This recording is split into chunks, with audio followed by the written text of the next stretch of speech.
Tertúlia. Boa tarde a todos. Hoje é dia 10 de abril de 2015, sexta-feira. O número do verbete é 3.353. Ele tem 6 páginas, 58 logias e 17 máximos. O título do verbete é Rotinometria, a especialidade Conscienciometrologia. Quem redigiu o verbete é o professor Francisco Lima. Já é o seu segundo verbete, não é isso? Sim. O professor Francisco é graduado em Arquitetura e Urbanismo, é brasileiro, natural de Campinas, São Paulo, é voluntário da Conscienciologia desde 2011 e é docente de Conscienciologia desde 2011 também, e é tenepsista desde setembro de 2014. Então vamos à definição? A rotinometria é a técnica conscienciométrica realizada através da avaliação da rotina pessoal por meio da medição e registro do tempo despendido em cada atividade diária e, simultaneamente, pelas anotações das percepções, parapercepções, pensenes, sincronicidades, insights e eventos, auxiliando na aferição da autocoerência e da autolucidez perante a evolutividade. Agora, na pensenologia. O holopensene pessoal do autodiscernimento, os cronopensenes, os prioropensenes, os proexopensenes, os ortopensenes, os ociopensenes, os neopensenes. Agora, na fatologia. A rotinometria, a agenda intrafísica, o atilamento quanto ao uso do recurso tempo, a compreensão de a autoproexis realizar-se na rotina diária, a rotinometria enriquecendo os dados da autopesquisa, a observação aguçada e honesta do cotidiano pessoal, a listagem dos mini procedimentos diários, o detalhismo aplicado na medição precisa do tempo, o caderno de bolso de registros, as planilhas rotinométricas, o gráfico rotinométrico da média percentual do uso do tempo nas atividades diárias, o cálculo do dia típico pessoal, as planilhas de autopesquisa disponíveis no site do ICGE, que é o Instituto Cognopolitano de Geografia e Estatística, o registro valorizando as autopercepções, a importância do registro projetivo antes de iniciar as atividades do dia, os aplicativos de automonitoramento no smartphone, os valores pessoais identificados nas atitudes diárias, a atuação holossomática analisada pela rotina. Aí nós lemos só algumas linhas, né? A patologia está bem extensa, tem mais de 20 linhas.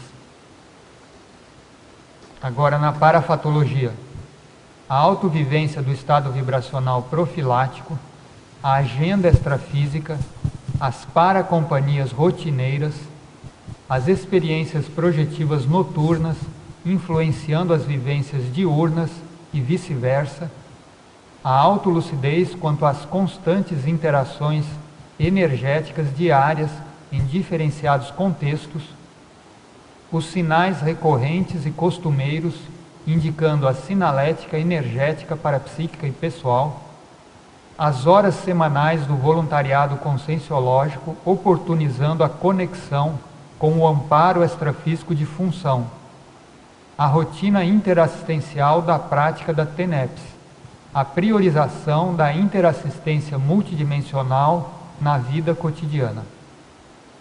Depois, na argumentologia, nós temos aí 3 listagens. A primeira em metodologia, tem 8 procedimentos para a elaboração do diário técnico da Consim Autopesquisadora. Depois, na categoriologia, tem mais 15 categorias de atividades diárias facilitadoras da análise do uso do tempo pessoal. E depois, em autoavaliação, tem 7 especialidades da conscienciologia, né, relativas aí à técnica da rotinometria. Então, bastante material aí para a gente debater. Na remissiologia, nós destacamos antidispersividade cotidiana, antiprocrastinação, aproveitamento do tempo, dia matemático, hábito evolutivo, para-rotina útil e rotina útil. Agora a frase enfática. A apuração e avaliação constante dos fatos e parafatos ocorridos na rotina pessoal é procedimento esclarecedor, profilático e subsidiário da manutenção do megafoco proexológico. Agora na questionologia. Você, leitor ou leitora, conhece em detalhes como usa o tempo diário? Reconhece o valor desta informação? Na bibliografia específica existem 3 referências bibliográficas. Agora a mega-análise com 20 itens, que é feita pela equipe da Enciclosapiens, que é composta pela Marilene Haganin, a Ana Rocha e a Socorro Frazão. Então vamos aqui aos 20 itens.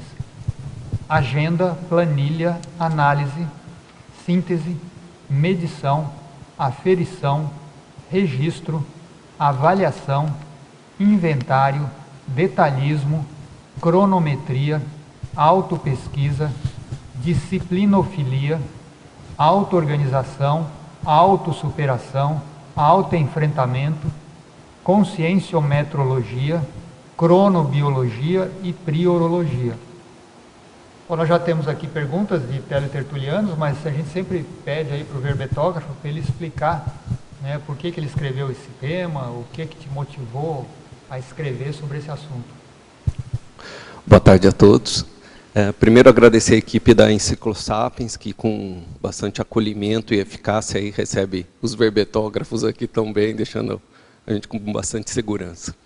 Também ao programa Verbetografia, que eu reciclei o programa justamente para escrever esse segundo verbete e expressar aí a gratidão que funciona, é só seguir aquela métrica das 12 aulas que no final a gente tem o verbete pronto, lógico, precisando ainda da revisão, né? Mas o grosso do verbete fica pronto. Então, agradecer à equipe da Verbetografia, a todos os professores. O que me motivou a entrar nesse assunto da rotina já é uma pesquisa que eu venho fazendo desde que eu acessei as ideias da Conscienciologia sobre auto-organização.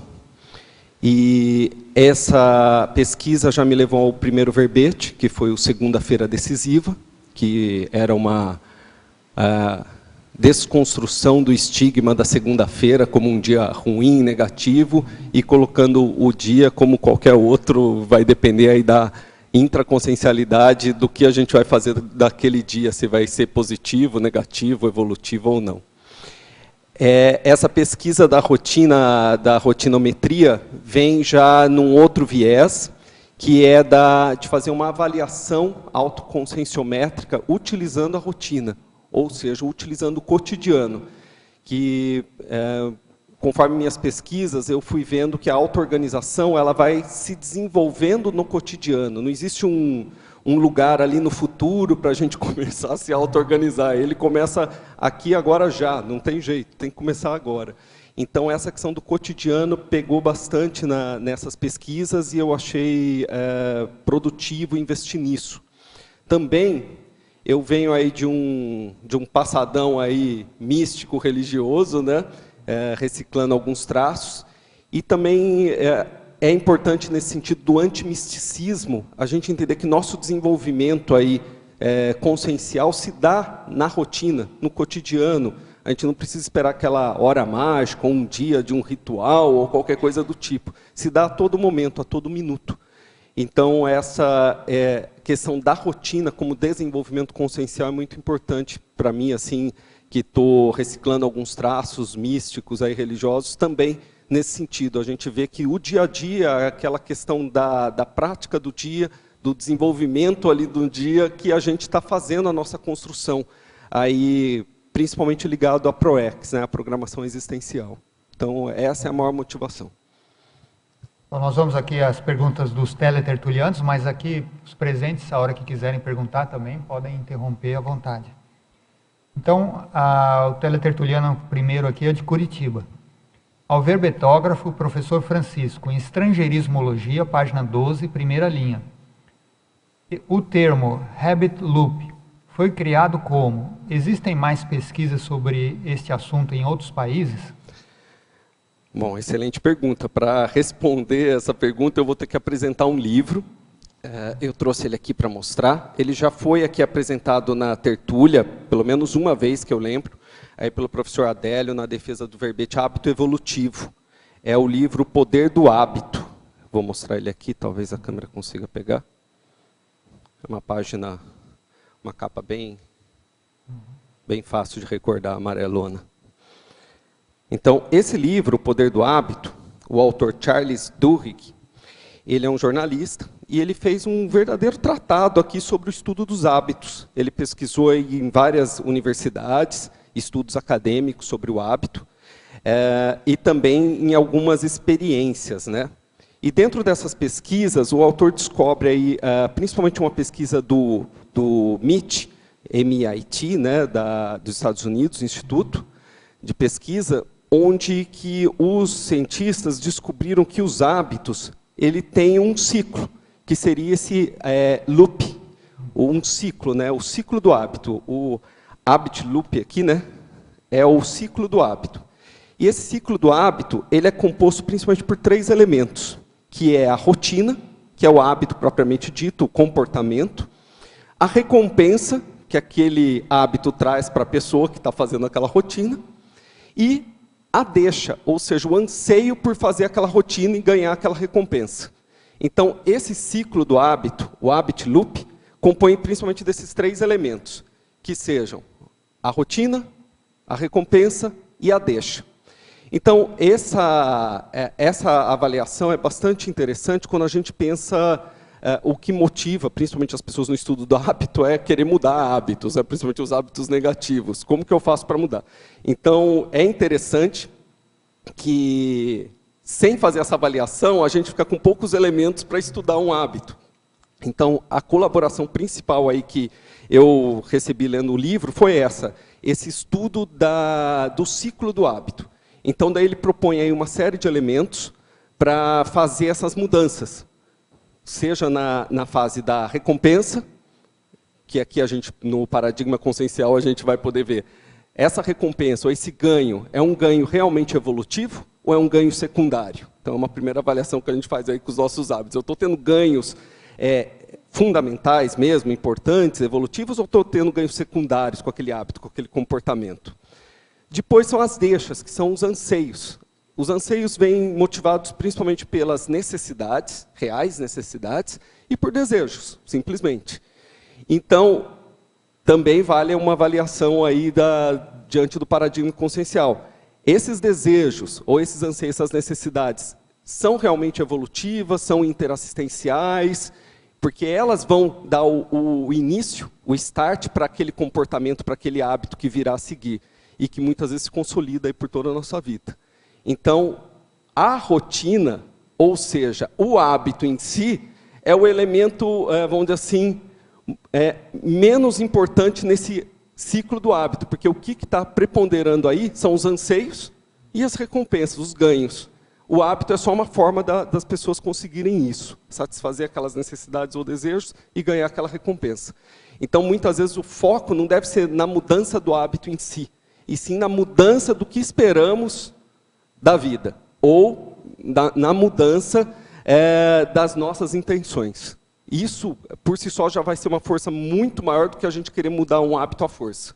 Então, esse livro traz bastante informação. Quem está aí querendo aprofundar, primeiro recomendo aí o verbete, Hábito Evolutivo, do professor Adélio, e depois a leitura desse livro aqui, O Poder do Hábito, que é bastante interessante. Eu diria que é essencial aí no estudo dos hábitos. Mas depois a gente pode voltar aqui para o livro. Uhum. Agora, em Fatologia, página 12, primeira linha. Por que tão poucas pessoas têm este atilamento quanto ao uso do recurso tempo? Interessante, né? Tem pessoas, pesquisadores aí que defendem que o tempo é o nosso recurso mais caro.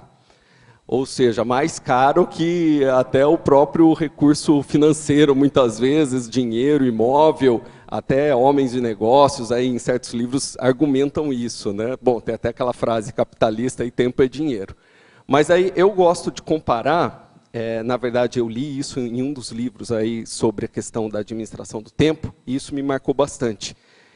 O autor sugere trocar a palavra tempo por vida, em qualquer frase que a gente for falar, né?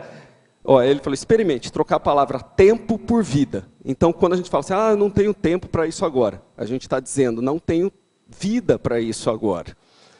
Porque o nosso tempo, aqui, pelo menos nesse período intrafísico, ele é limitado. Então, a gente, pelo menos, deveria estar fazendo um bom uso desse tempo, né? Que nos é reservado aqui no período intrafísico. Agora, por que as pessoas dão pouca importância? Aí é uma questão já de cada um, e uma questão, acho que, da Socin também, né? A Socin, eu acho que ela cada vez mais impulsiona essa informação rápida, essa comunicação rápida, e as pessoas estão bastante na sindromologia ali, eu coloco a síndrome da pressa, então elas não estão geralmente presentes no aqui e agora, elas ou estão no passado, remoendo alguma coisa, ou projetando alguma coisa no futuro, novamente por seus desejos e anseios. E dificilmente estão no presente. A pessoa, quando está no presente, por experiência própria, quando eu consigo me focar no presente, não tem mais pressa, não tem mais ansiedade, a gente está realmente vivendo na sua integridade. Daí eu acho que esse é o momento que a gente está valorizando o tempo, quando a gente está no presente.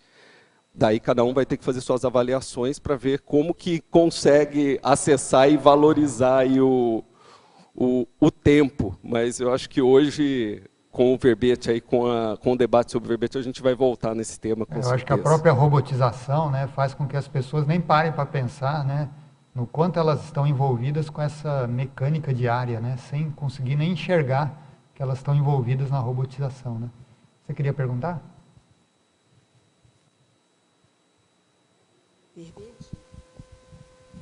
Obrigado. Eu gostaria de saber, Francisco, o que você quis dizer com rotina redonda e semana de 7 segundas-feiras? Bom, aqui está na fatologia, né? Está na fatologia aqui, acho que na segunda página, na terceira linha. Bom, aí os dois termos eu ouvi do professor Valdo. O rotina redonda é um verbete, que é essa rotina útil mesmo, quando a rotina está funcionando, está fluindo. A gente está tendo ganhos reais com a nossa rotina, ganhos evolutivos. Então isso basicamente significa rotina redonda, mas para aprofundar vale a pena aí o verbete, rotina redonda do professor Valdo, que ele explicita muito melhor isso. Mas é aquela rotina que funciona do ponto de vista evolutivo e do ponto de vista interassistencial. É aquela que está fluindo. A semana das 7 segundas-feiras, também eu ouvi aqui na tertúlia, quando eu fiz a defesa do verbete, quem estava fazendo a mediação era o professor Valdo, e o verbete se chamava segunda-feira decisiva. E daí ele brincou, ele falou assim, mas a minha semana é a semana de 7 segundas-feiras. Ou seja, 7 segundas-feiras do ponto de vista de produtividade da consciência, né? Então, marcou aí, mas é um termo que também existe, eu não encontrei muita coisa a respeito, mas já existe esse termo aí, que é a semana de 7 segundas-feiras, significando uma semana produtiva. Não aí o estigma da segunda-feira de dia ruim, né? Não uma semana péssima. Nossa, tive uma semana de 7 segundas-feiras. Não, aí é um sentido positivo, é um sentido produtivo. Agora ainda do mesmo teletertuliano de Curitiba, ele pergunta em Fatologia, página 12, 9ª linha. Poderia elencar alguns dos aplicativos de automonitoramento no smartphone? Olha, eu confesso que eu não sou uma pessoa muito tecnológica. Eu não tenho nenhum desses aplicativos, mas eu pesquisei sobre isso.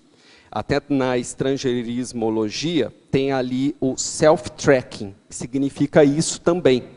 Então, hoje a gente tem aí disponível, para quem é do mundo tecnológico e gosta aí dos aplicativos, dos apps, vai encontrar aí uma fartura de aplicativos que regulam aí a vida da pessoa.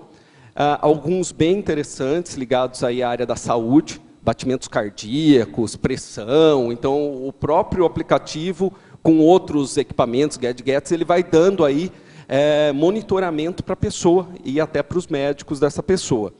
Então tem de dieta também, Então, a pessoa ali comeu um brigadeiro, ela digita ali no smartphone, um brigadeiro, e ele já sabe ali pelo programa do aplicativo quantas calorias tem. Então, quantas calorias aquela pessoa pode comer ainda no dia. Então, são esses automonitoramentos que vão aí podendo ajudar a pessoa.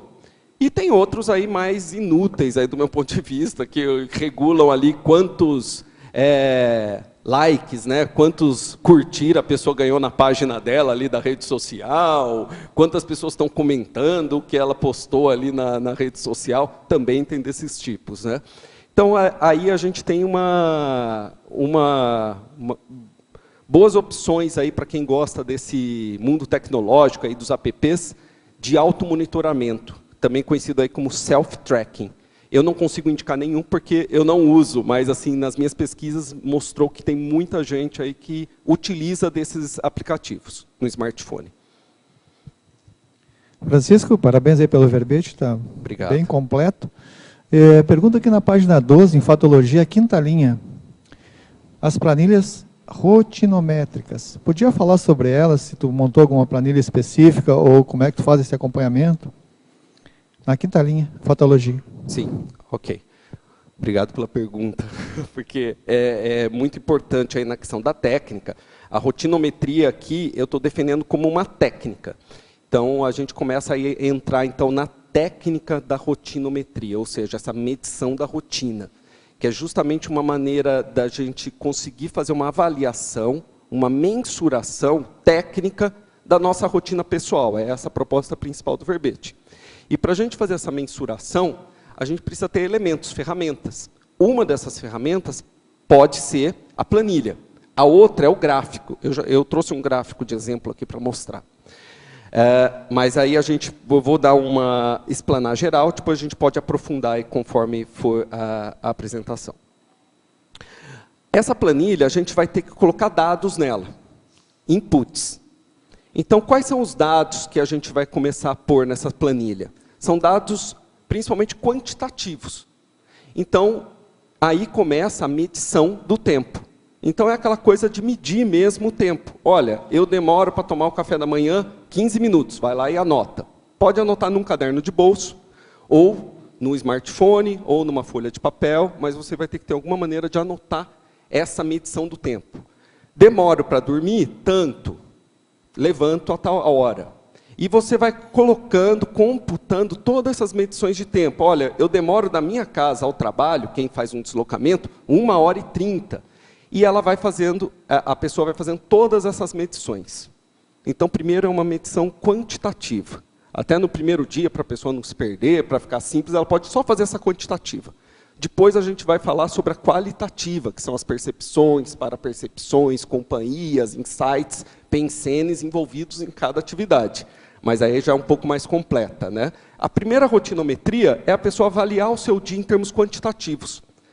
E daí a proposta, que está ali na argumentologia, é ela juntar esses tempos naquelas categorias, eu apresento 15, podem ter mais, para ela começar a ter uma noção do uso do tempo dela na vida. Lembrem-se, tempo é vida. Então, como que ela está usando a vida dela? Então, ela pode chegar a montar essa planilha. Por exemplo, eu já montei, quando eu fiz algumas rotinometrias, algumas vezes essa técnica, não é para a gente ficar fazendo todo dia, que senão seria uma perda de tempo, aí, uma perda de vida. Mas vale a pena, a minha proposta é fazer uma semana inteira. É como eu vejo que a técnica pode ser muito eficaz. Porque a gente vai medir segunda-feira, terça-feira, quarta-feira, quinta-feira, sexta-feira, sábado e domingo. São dias diferentes. Por mais que a gente defenda aí o contínuo consciencial, né? A consciência é a mesma em qualquer dia da semana, não importa que dia seja, mas cada dia a gente sabe que é diferente. Um dia tem trabalho, outro dia não, ou um dia tem curso, outro dia não, um dia tem voluntariado, outro dia não. Então, o ideal é que a pessoa faça um levantamento durante a semana inteira. E depois a minha proposta é que ela some todos os tempos e divida por 7. Então ela vai ter tantas horas de voluntariado na semana, quanto isso representa num dia comum dela, que é dividido por 7. Lazer, alimentação, etc. Todos esses dados, a gente coloca, eu usei um programa que é do Excel, o programa Excel, e ali eu não sou nenhum fera no programa não, aliás, agradeço a alguns amigos aí, de darem boas dicas sobre esse programa. O Nelson, meu amigo lá de São Paulo, me deu boas dicas aí, amigo de voluntariado lá do IPC, sobre o programa Excel. E a gente, com o básico ali do Excel, a gente transforma esses dados em gráficos. E a gente consegue visualizar. Eu trouxe um de exemplo aqui, depois eu volto a falar dele, mas só para mostrar a cara do gráfico. Vamos ver se a câmera consegue pegar. Tá vendo? Esse aqui é em forma de pizza, ou donut, né? Parece mais um donut. E cada parte colorida aí se refere a uma atividade da vida, a uma categoria que está lá na argumentologia. Então, tem o repouso holossomático, o sono, tem a alimentação, tem as necessidades fisiológicas, tem o trabalho profissional, tem o voluntariado. Esse aqui é um gráfico meu, foi um dia típico meu, de novembro de 2011. E é bacana, porque quando a gente faz essa rotinometria, está aqui marcado novembro de 2011. Era um dia típico meu. Não foi uma segunda-feira, uma terça. Foi esse compilado de uma semana inteira, dividido por 7, que é o que eu chamo de dia típico, né? Que é como eu desenvolvia meu tempo. E eu consigo já fazer algumas comparações com o dia de hoje. Então, isso que é bacana. Depois de 3 anos, o que está melhor, o que não está? E estamos falando aqui ainda só da parte quantitativa, mas a gente começa pelo quantitativo. A proposta da rotinometria, dessa técnica, é começar pelo quantitativo. E a gente começa a ter, depois eu falo alguns dados aqui, que são, do meu ponto de vista, aí, foram surpreendentes para mim quando eu comecei a visualizar alguns dados desse, em termos de porcentagem de tempo ou de vida. Ok? Perfeito, obrigado.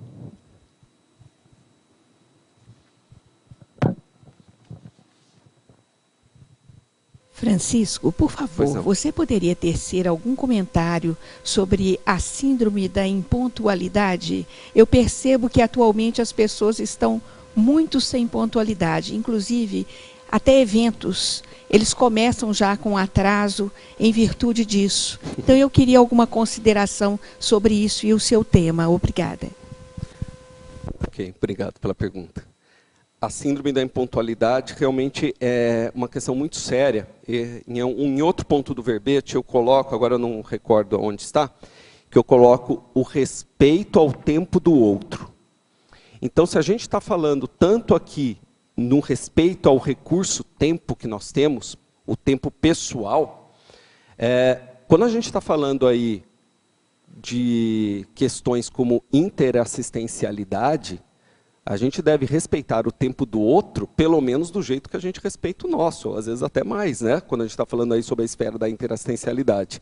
Então, a impontualidade, lógico, às vezes é justificada, teve algum problema, não é sempre. Mas hoje realmente você tem razão, Marília, banalizou bastante. Principalmente aí nas grandes cidades, então começa já, o trânsito já é uma desculpa, né? Que a pessoa já, o trânsito. Então, mas é isso. No rigor aí da análise, a gente pode falar que é um desrespeito ao tempo do outro, a um recurso essencial da vida da outra pessoa, quando a gente está desrespeitando uma pontualidade. O professor Valdo, ele coloca aquela técnica dele de 15 minutos de espera. Ele dá 15 minutos de lambuja ali, né? Depois disso, a pessoa não chegou, acabou o tempo dela, ele vai fazer outra atividade. Então, também tem executivos que utilizam essa técnica parecida, né? Você chegou ali meia hora atrasado na reunião, você vai ter meia hora a menos para falar. Simples assim, não tem colher de chá. Então, eu acho que essas medidas vão regulando, mas principalmente é a autoconsciência da pessoa, a conscientização dela ter um respeito ao outro. Agora, quando isso já vira cultural, que infelizmente no Brasil já virou, a impontualidade já vira cultural, né, em muitos círculos aí, a pessoa marca um evento, por exemplo, às 9 da manhã, para começar às 10. Mas ela marca às 9 porque sabe que todo mundo vai atrasar, ou pelo menos boa parte vai atrasar, às vezes até as pessoas envolvidas na realização daquele evento, daí às 10 horas sai. Então, isso tudo vem fazendo uma construção cultural aí, realmente, que não é interessante, né? É de um ponto de vista patológico, porque envolve esse desrespeito. Nesse caso aí já existe o que se chama segunda chamada, né? Já criaram o sistema no Brasil da segunda chamada. Ou seja, tem a primeira chamada que é às 9, como ele falou, a segunda às 9h30, né? já devidamente é isso aí, já sabe que as pessoas não vão chegar às 9, então já criaram a segunda. Agora, provavelmente já vão criar a terceira e a quarta, o jeito que vai, né? Bom, e aqui a gente tem o exemplo inverso, né? Então, um bom exemplo é aqui a própria tertúlia, pontualmente ao 12h30. Não tem menos nem mais. Então, provando que é possível. E não é fácil organizar um evento como esse, que tem toda uma transmissão, que tem toda uma organização antes, e está aqui, é provado que dá para a gente, né, com uma organização e uma auto-organização, a gente consegue ser pontual. Lógico, a gente não pode também exercitar aí uma rigidez ali, porque, principalmente aí numa grande cidade, realmente problemas podem acontecer, de transporte e tudo. Mas a gente pode minimizar isso com a organização. Ah, sabe que o trânsito demora? Sai 1 hora antes. Vai ficar esperando lá? Melhor ficar esperando lá, leva um livro para ler do que chegar atrasado. O professor Waldo comenta que a causa, ele espera esses 15 minutos, é para não entrar na cadeia de assédio do outro. E se o outro está super enrolado, vamos dizer, desorganizado, desorganização já é um autoassédio, né? O autoassédio predispõe ao assédio. Então, se a pessoa começa a se atrasar, ele fala que ele quer cortar essa cadeia de assédios que acontece. Então, às vezes, a própria pessoa já está envolvida com a autodesorganização dela, ela atrai consciências que também são desorganizadas, isso em cadeia gera um assédio em cadeia. Então, ele fala que essa técnica é para cortar essa cadeia, né, em favor dos outros também. Então, vamos lá. Agora, uma pergunta de União da Vitória, aqui do Paraná. Professor Francisco, em metodologia, página 15, item 2, observação. Ela está pedindo, na verdade, 3 itens, vamos cada um de uma vez, né? Um por cada, como dizem, né? O item 2, observação, depois, bom, vou citar todos aqui. Ela está pedindo o item 2, observação, o item 4, planilha, e o item 5, análise. Os registros das observações são feitos em uma única planilha ou em planilhas específicas para cada tópico analisado? E como fazer a análise qualitativa dos dados?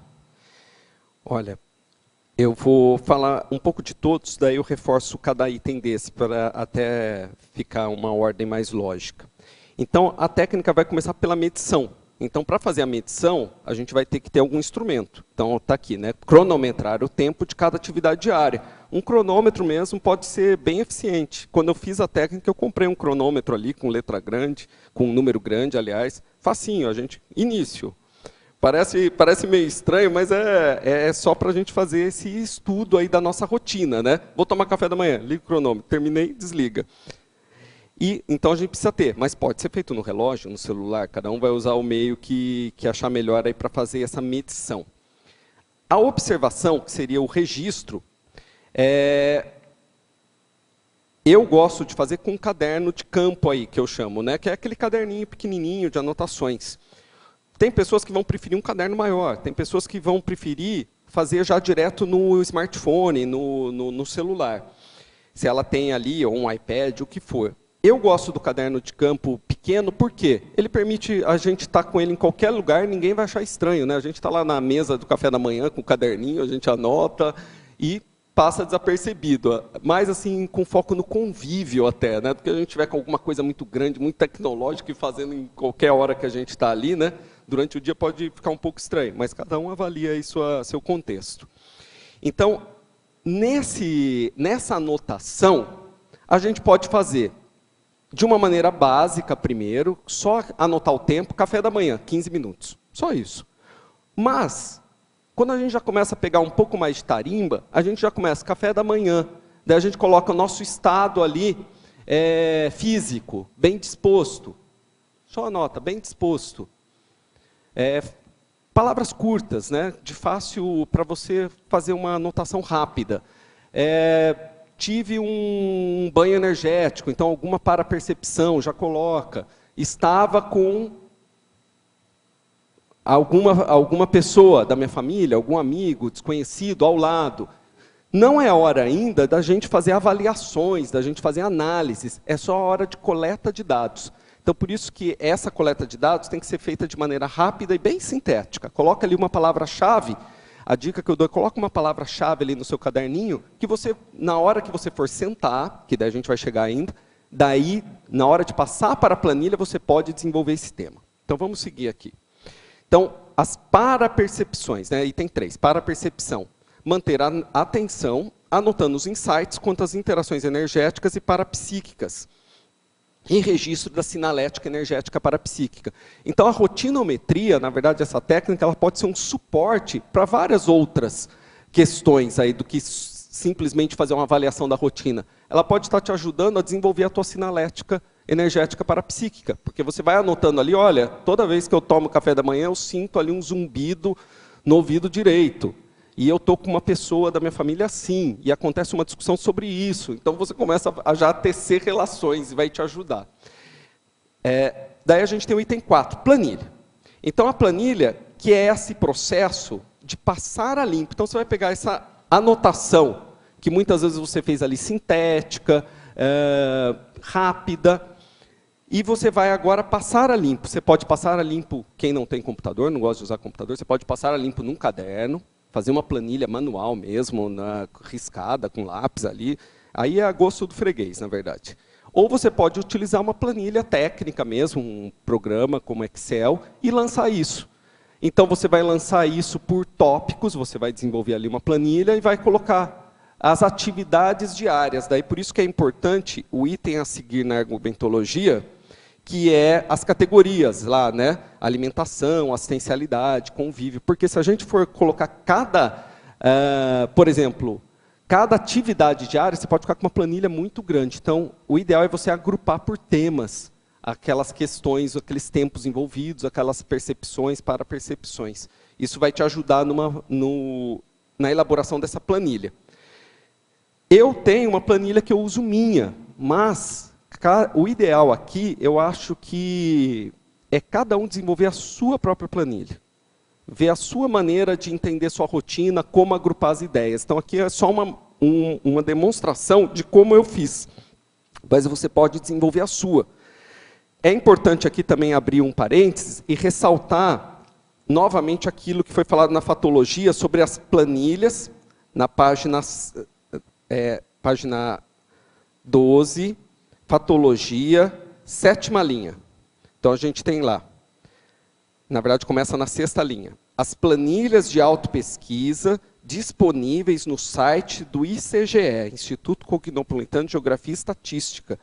Então, tem o site lá do ICGE, se eu não me engano é www.icge.org. Eu não lembro agora só se tem BR.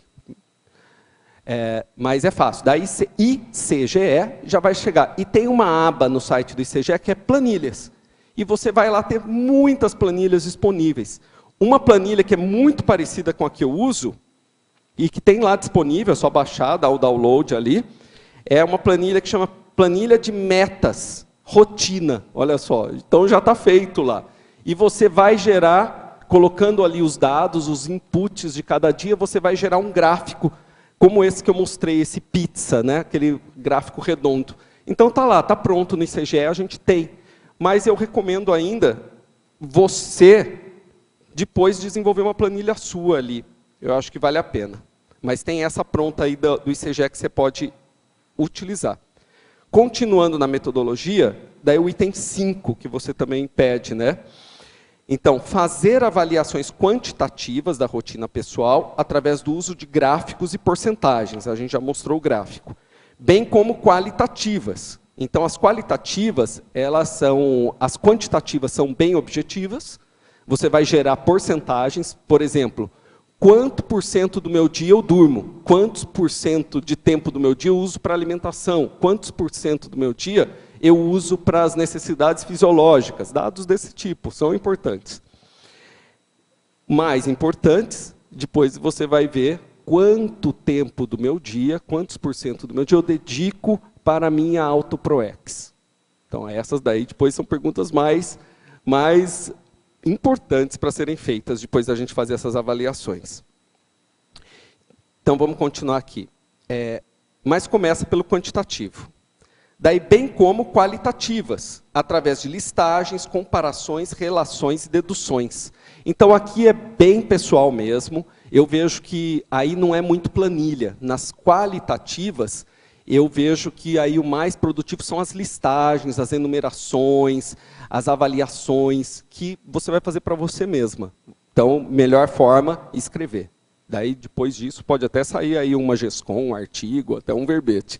Mas o primeiro momento é você gerar esse diário seu, esse diário técnico das suas percepções e para percepções. Daí depois entra esse item, o item 6, que é a síntese. Então, de pouco adianta a gente fazer uma análise muito grande e não fazer uma síntese depois daquilo, porque senão a gente vai ter um monte de dados sem saber o que fazer.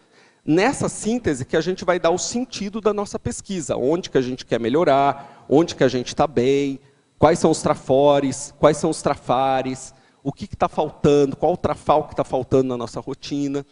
Então, essa síntese é muito importante, que você vai fazer uma avaliação da sua rotina, dos seus dados. Então, síntese. Elaborar resumo do experimento enumerado, enumerando os pontos fortes e trafores a serem mantidos e expandidos. Listar pontos frágeis e trafares a serem diminuídos e reciclados. Depois, fazer o item 7, a média. Então, repetir a técnica durante a semana, aquilo que eu falei, fazer nos 7 dias da semana, inclusive no final de semana, visando obter a média percentual do uso de tempo em diferentes áreas de atividade, em diferentes dias da semana, mapeando o dia típico consciencial. A gente misturar a segunda, terça, quarta, quinta, sexta, sábado, domingo e tirar dali um dia típico, ou seja, como que a gente está desenvolvendo a nossa rotina. E o item 8 é a reaplicação da técnica. A gente pode reaplicar a técnica um mês depois, um ano depois, 3 anos depois. Daí essa frequência, quem vai dar é o pesquisador, o autopesquisador, o pesquisador de si mesmo, que ele vai ver naqueles itens o que ele quer, o que ele melhorou, o que ele piorou, o que ele estagnou. Acho que é isso. Ela pergunta ainda, em autoavaliação, página 16, no item 6, pensenologia. Como fazer o levantamento do Mater Pensene do dia? Então, novamente, né? Pensenologia. Item 6. Qual é o Mater Pensene do dia consciencial? Existe predominância da patopensenidade ou da ortopensenidade? Então, essa segunda pergunta já dá um caminho aí para a gente responder.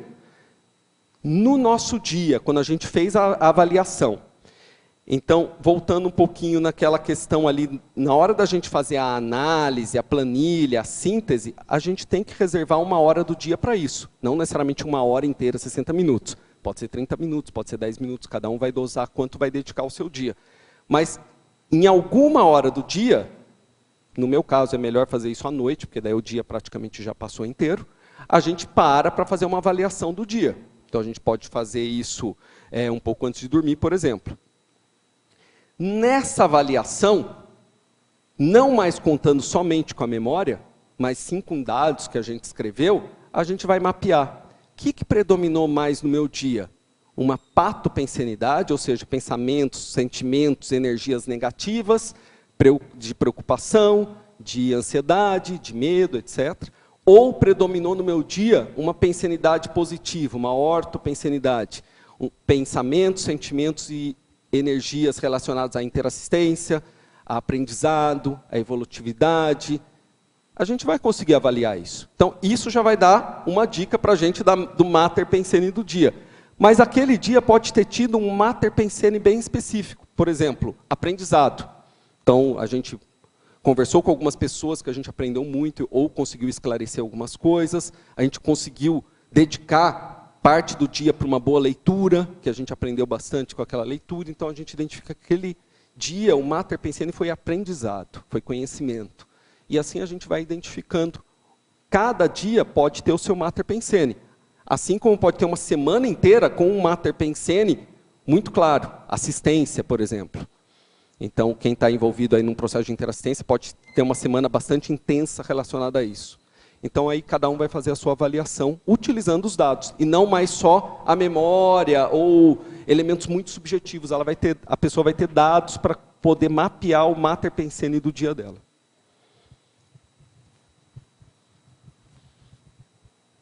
Agora uma pergunta do Rio de Janeiro. Professor Francisco, em Codigologia, página 13.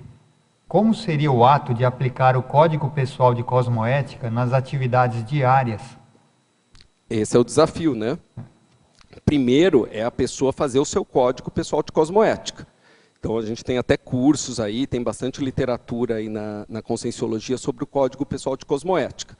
Então, a primeira coisa é a pessoa escrever, elaborar seu Código Pessoal de Cosmoética. E depois ela vê se no dia a dia, que é onde de fato interessa, ela está aplicando o Código de Cosmoética. Então, vamos colocar um exemplo bem absurdo, né? Absurdo assim, porque possivelmente isso não vai acontecer. Mas só para esclarecer. A pessoa põe lá no código de pessoal dela de cosmoética, não ser corrupta. Não sou corrupta. Está claro para mim, não sou corrupta.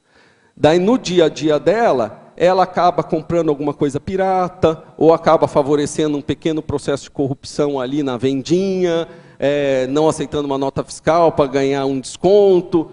Então, aquele código de cosmoética, que está, aquele item, né, aquela cláusula que está muito bonita ali no papel, mas no dia a dia aquilo está se perdendo nas pequenas ações do cotidiano.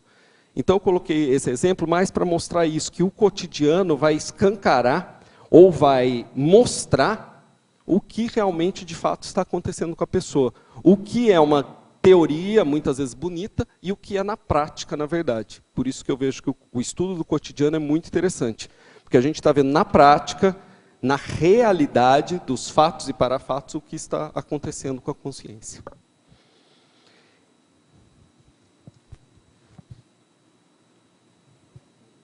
Francisco, Sim. Eu tenho 3 itens aqui na fatologia, na página 13, certo. E eu gostaria que você desenvolvesse, que me chamaram bastante a atenção. Pois não. O primeiro, na 4ª linha, de cima para baixo, a rotina redonda. Certo. Que rotina redonda é essa? Então, a gente já falou sobre isso. Na verdade, a rotina redonda é um verbete do professor Valdo, que ele coloca a rotina redonda, a rotina útil. Vamos dizer assim, é um outro nome da rotina útil. É essa rotina que flui, com foco na assistencialidade, na evolutividade, na produtividade consciencial. Então, a rotina redonda é essa que flui. É a redonda justamente por isso, né? A que flui. Ah, tá. Mas é do professor Valdo aí, um verbete dele. Verbete, né? A outra, semana de 7 segundas-feiras. É para a gente estar começando todo dia. Exato. Aqui, a ideia é essa? Aqui também aí tem uma colaboração aí do professor Valdo, que quando eu defendi o meu primeiro verbete, chamava Segunda-feira Decisiva.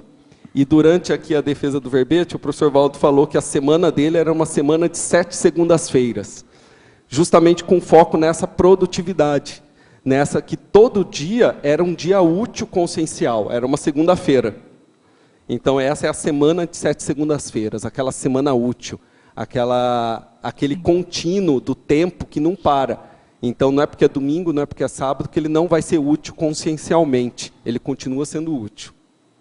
Tá ok. Agora aqui na 5ª linha, mais de baixo para cima, no finalzinho, sim. As maratonas conscienciológicas, auxiliando o processo de fixação de hábitos sadios. Fala das suas maratonas. Certo. Conscienciológicas, por favor.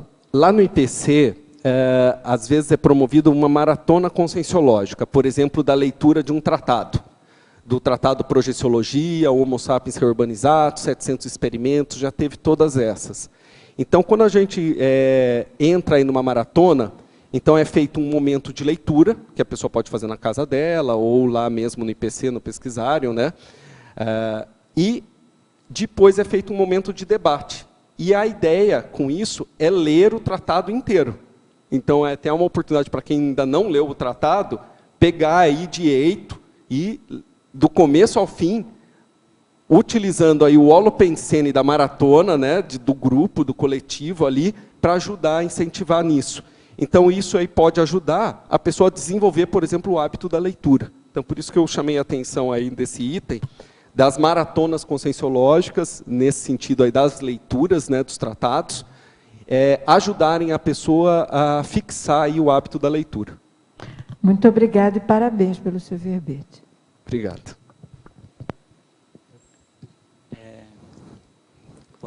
Francisco, parabéns pelo seu verbete, muito bom. Obrigado. Quando você estava falando sobre a metodologia da técnica, né, da rotinometria, Certo. eu estava já analisando na planilha como ficaria isso. Ok. Então, como é que você fez na sua planilha? Você colocou as funções, os horários, aí segunda, terça, quarta, quinta, e essas, como você colocou as parapercepções e as observações? Você colocou uma coluna do lado de Não. de cada semana? Como é que você fez Eu isso não na uso planilha? isso, justamente porque a planilha, eu trabalho assim. Primeiro, ressaltar uma questão aí sobre mim. Eu defendo aqui o verbete sobre a auto-organização, né, sobre a rotina, mas eu não sou aí o craque na auto-organização e na rotina. Minha rotina tem muito a ser melhorada ainda. Então, é quase autoprescritivo esses verbetes, tá? Então, eu sou uma pessoa aí que está melhorando a auto-organização. Como que eu faço essa aferição? Pelos resultados. Então, pelos resultados, eu estou vendo que está melhorando bastante. Mas ainda estou trabalhando. Com isso, para mim, pessoalmente, eu me atrapalho um pouco quando as planilhas são muito complexas. Eu não consigo absorver. Eu não consigo me desenvolver e me entender muito quando aquelas planilhas são muito complexas. Então, o que eu prefiro fazer? Eu prefiro fazer planilhas mais simples. Então, a minha planilha de Excel só contém dados quantitativos. Então, do café da manhã, do ônibus, todos aqueles itens que a gente conversou já, eles vão estar lá como dados quantitativos para gerar esse gráfico de quantidade, de porcentagem de tempo envolvido em cada atividade. Em uma outra planilha, ou mesmo em um caderno, nem precisa estar na planilha, ou em outro arquivo de Word, eu coloco as percepções, as parapercepções, ou seja, itens relevantes do dia. Porque eu não vejo necessidade de escrever tudo de tudo, porque senão ficaria uma coisa com tanta informação. Para o meu caso, pode ter pessoa que pode ter um detalhismo. E a esse ponto, eu acho produtivo, para aquela pessoa funciona. Ela pode anotar tudo, ou seja, cada minuto daquele dia dela, como que estava a pensenidade dela, como que estavam as suas percepções do campo energético, tudo. Eu não trabalho assim, eu prefiro colocar só os itens mais relevantes. Olha, tal hora do dia... Então, como um diário mesmo. Por isso que o outro nome aqui na sinonimologia, eu chamo aqui diário técnico da rotina. Então, como um diário, a gente anota ali, olha, na hora que eu estava ali no ônibus ou na fila do banco, conversando com aquela pessoa, eu senti a sinalética tal, referente ao amparador. Então, ela coloca, eu prefiro colocar os dados relevantes do dia. Depois eu faço uma avaliação, que aqueles dados estão acontecendo mais naquele contexto. Naquele contexto está acontecendo mais aquilo. Então, é bom ficar com atenção. Modificar alguma coisa, se for para melhorar, ou manter alguma coisa, se estiver indo bem, né? Então, mais nisso. Eu não misturo os dados, vamos dizer assim, qualitativos, que sejam as percepções, parapercepções, pensenes, na planilha. Naquela planilha técnica de quantidade de hora. Porque eu vejo que poderia dar um nó aí na minha cabeça. Mas, para quem funciona assim com essa complexidade de planilha, pode ser produtivo. Francisco, nessa cultura de deixa a vida me levar, eu gostaria que falasse um pouquinho aqui sobre, na página 14, mitologia, o mito da liberdade da vida sem rotina. Ótimo, obrigado. Porque, às vezes, a gente fala rotina, principalmente aí na SOCIM, né? Aqui na Conscienciologia, a gente já está, eu vejo que a maior parte das pessoas já está, assim, com o entendimento da rotina, até por conta aí do professor Valdo, né? Da rotina útil, hábitos saudáveis, que já aí informa isso há muito tempo, né? Então, a gente já tem um outro entendimento sobre essa palavra rotina. Mas, principalmente na SOCIM, quando a gente fala rotina, a pessoa até treme, né? A pessoa fala, ai, que coisa, né? A rotina realmente é um negócio muito negativo. Pode ser. Na verdade, para uma sociedade patológica, a rotina daquela sociedade patológica, a tendência é ser algo negativo e desagradável, né? Então, o que as pessoas menos querem saber é de rotina. Então, as pessoas valorizam, de um modo geral, principalmente na SOCIM, a questão da liberdade, da vida sem rotina. Que a vida livre seria uma vida sem rotina, e almeja, às vezes, aquela rotina do famoso, daquela celebridade que está ali na Ilha de Caras, aparentemente sem fazer nada, e também está ali só fazendo pose, né? Porque até aquela pessoa também tem sua rotina. Mas a pessoa fica ali, olha, um dia eu vou querer ter, fica esse sonho dourado da vida sem fazer nada, sem rotina, como se fosse um objetivo. Então, por isso que eu coloquei como um mito, porque a liberdade não vem de uma vida sem rotina. Quando a gente pensa aí, diante do paradigma consciencial, a liberdade vai vir de um desenvolvimento consciencial, né, da pessoa, da consciência.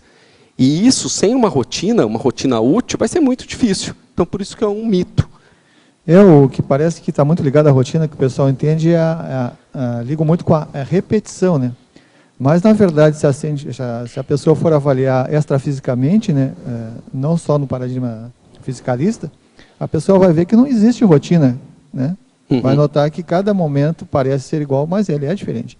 Exato. Exato. Aqui eu chamo a atenção sobre isso no paradoxo, na paradoxologia. O paradoxo da rotina criativa. Porque, por exemplo, aqui a tertúlia, ela acontece todo dia, no mesmo horário, da mesma maneira. Só que cada dia é um dia diferente. Cada dia é um tema diferente, cada dia as energias vão ser diferentes, um campo diferente. Então, isso é um exemplo de como uma coisa que é repetida todo dia, ela é diferente. Então, é o paradoxo da rotina criativa. A TENEPS, por exemplo, é outro exemplo. Acontece todo dia, no mesmo horário, da mesma maneira, com o tenepsista no mesmo local, mas a cada dia vai ser diferente. Então, essa quebra de paradigma é muito importante, a gente entender a repetição como algo positivo. Pode ser positivo, pode ser embotada e pode ser robotizada. Por isso que ali eu chamo a atenção na mega pensenologia, ex-mega pensene trivocabular sintetizando o tema. Façamos rotinas lúcidas. Então, a repetição, sendo lúcida, ela não é robotizante.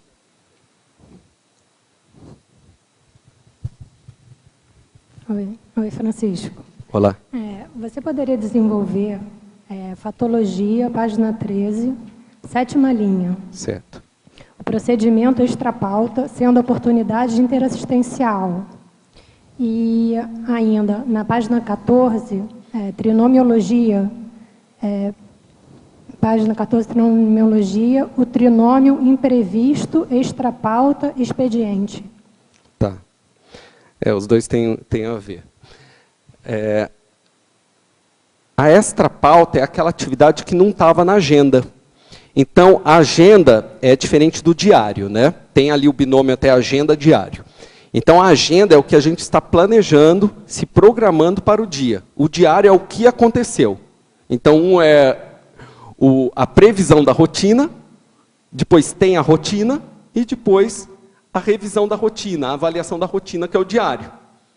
Então, muitas vezes na nossa agenda, a gente coloca ali uma série de coisas importantes que tem que acontecer no dia, mas, durante o desenvolvimento da rotina do dia, acontece aquele fato. Às vezes, muitas vezes, quase todos, ligados a um parafato, que dá uma atividade extrapauta que não estava na pauta, não estava na agenda acontecer aquilo. Então, vamos ilustrar. Eu estou ali com um compromisso, mas eu tinha que passar no banco primeiro. Mas chegou num banco, uma pessoa ali, um senhor, começa a conversar comigo. E eu vejo que aquilo ali está demandando um bate-papo, uma assistência. Mas não estava no meu projeto de dia, na minha pauta, dar atenção para aquele senhor no banco. Mas eu vejo que ali tem uma oportunidade de assistência, não para mim, mas para a pessoa. Então, um mecanismo interassistencial está ali funcionando. E eu vejo que eu tenho ali uma possibilidade de estar atuando a favor daquela consciência.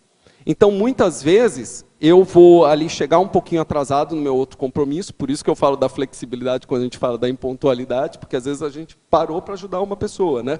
Isso é muito a pessoa que vai ter que fazer suas avaliações. Mas eu quis chamar a atenção disso para a gente ficar atento. Por uma questão extra-pauta, a gente fazer uma avaliação séria dela antes de simplesmente abrir mão dela, porque ela não estava no programa, não estava no cronograma do dia. Mas a gente também tem que ficar esperto aí que não seja um contrário, né? que não seja a circunstância tomando conta do dia. Isso não é positivo, não é produtivo. O que tem que tomar conta do nosso dia são as prioridades, e não as circunstâncias. Então, a prioridade do dia, qual era? Se a prioridade do dia era assistência, então surgiu uma questão extra-pauta que exige uma assistência, então a gente estaria sendo incoerente com a prioridade do dia não fazer aquela assistência. Mas a gente tem que ver se a gente não vai abrir mão de uma outra mais importante ou mais ampla que estaria nos esperando, né? É por aí. Mas aí só o crivo da própria pessoa passar isso. Mas principalmente esse item é para ilustrar aí uma questão de flexibilidade da agenda. Flexibilidade interassistencial, que é bom a gente ter sempre na agenda. Não uma rigidez, porque senão a gente fica com a nossa rotina aí quadrada e não redonda.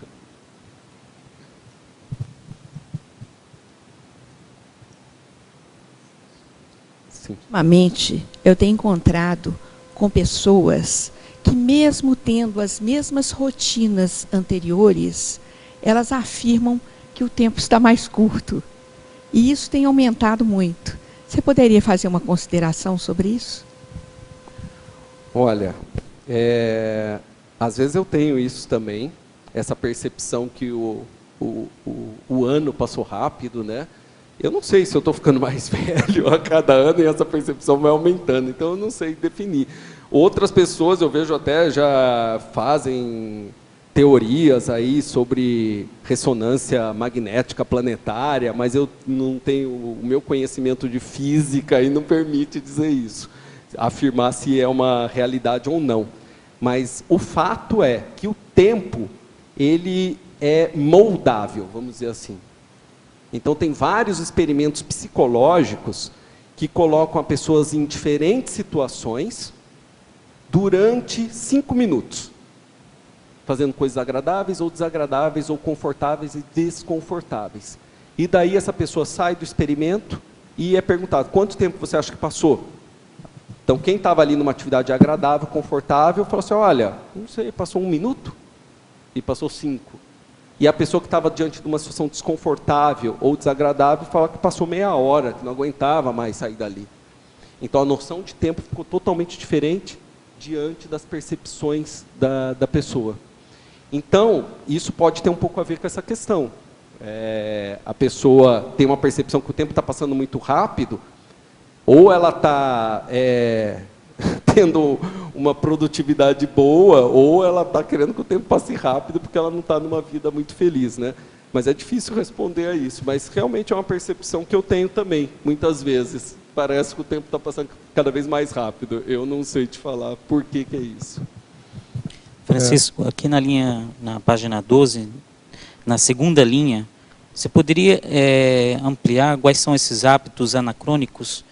E depois na página 13, se você pudesse falar também sobre o ritmo mental somático de ler e escrever.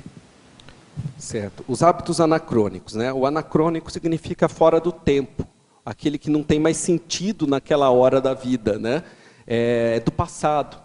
Então, quando a gente está fazendo muitas vezes aí as nossas reciclagens, as nossas recins, que é a reciclagem intraconsciencial, a gente fez aquela recim, ou muitas vezes pensa que fez, mas os nossos hábitos ainda não estão condizentes com aquela recim. A gente ainda está, a gente mantém alguma rotina, algum hábito, que a gente mostra que ainda a gente não fez a ressex, a reciclagem existencial, que seriam os fatos mesmo, o comportamento mudar, não só a intraconsciencialidade. Então, aquele hábito está anacrônico. Vou ilustrar assim de uma maneira. Por exemplo, eu tenho aí um traço de dispersão que eu venho trabalhando já há bastante tempo. Por isso que a questão da auto-organização é muito importante para mim, na minha auto-pesquisa. E esse hábito da dispersão, muitas vezes, induz a quê? A ficar, às vezes, na internet muito tempo, fazendo coisas inúteis, procurando, sabe, só navegando, sem realmente estar fazendo uma pesquisa ou se comunicando com alguém de fato para alguma coisa importante e produtiva.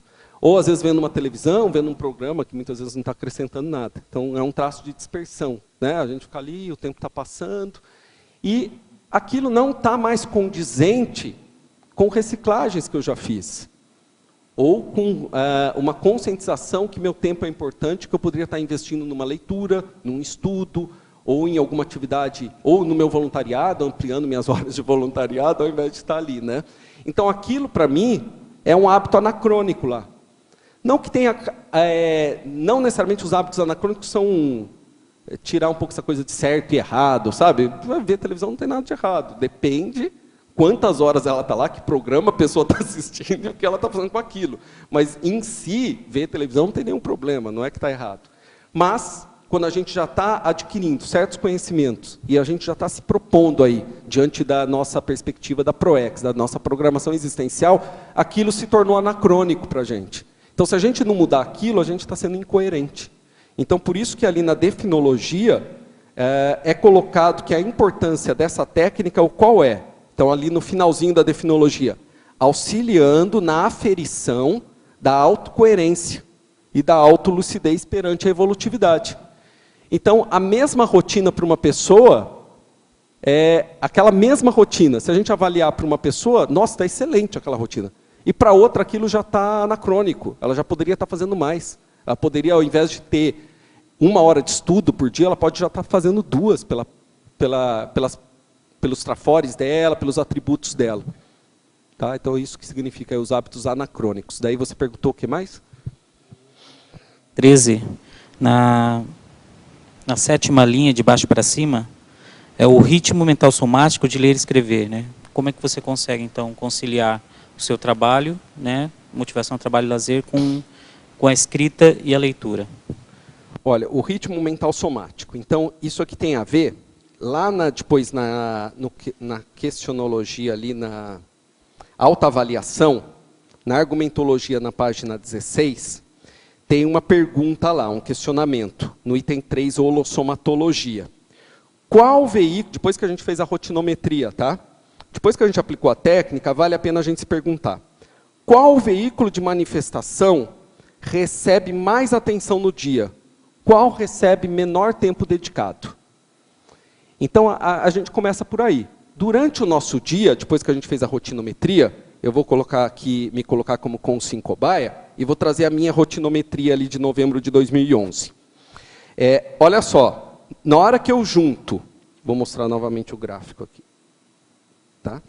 Na hora que eu junto período de repouso holossomático, sono, junto com períodos de alimentação, junto com períodos de necessidades fisiológicas, junto com períodos de transporte, de cá para lá, de lá para cá, deu 53% do meu dia. Então, 53% do meu dia foi dedicado para isso. É basicamente o que isso que a gente pode falar? Soma. Foi para o soma. Então, 53% do meu dia foi para o soma. Então, o resto do meu dia, daí tem trabalho profissional, voluntariado, convívio, lazer, uma série de atividades. Mas isso nos coloca uma questão importante, que é a pergunta inversa. Tá, então se 53% do dia, pelo menos, foi dedicado ao soma, e o mental soma? Foi dedicado quanto tempo para o mental soma? Lógico, o mental soma está atuando a todo momento. A gente sabe disso. Mas dedicado a ele, ao desenvolvimento dele. Eu parei para ler hoje, parei para estudar, parei para fazer uma autorreflexão. Então, a gente começa a ver que o mental soma, ele merece, no nosso dia, receber um espaço, ou vários espaços. Então, a gente procura inserir ele nos dias, nas atividades. Então, por isso, e isso vai adquirindo, quando a gente começa a priorizar o mental soma, a atuação do mental soma, a gente vai vendo que isso ganha um ritmo, isso ganha uma força.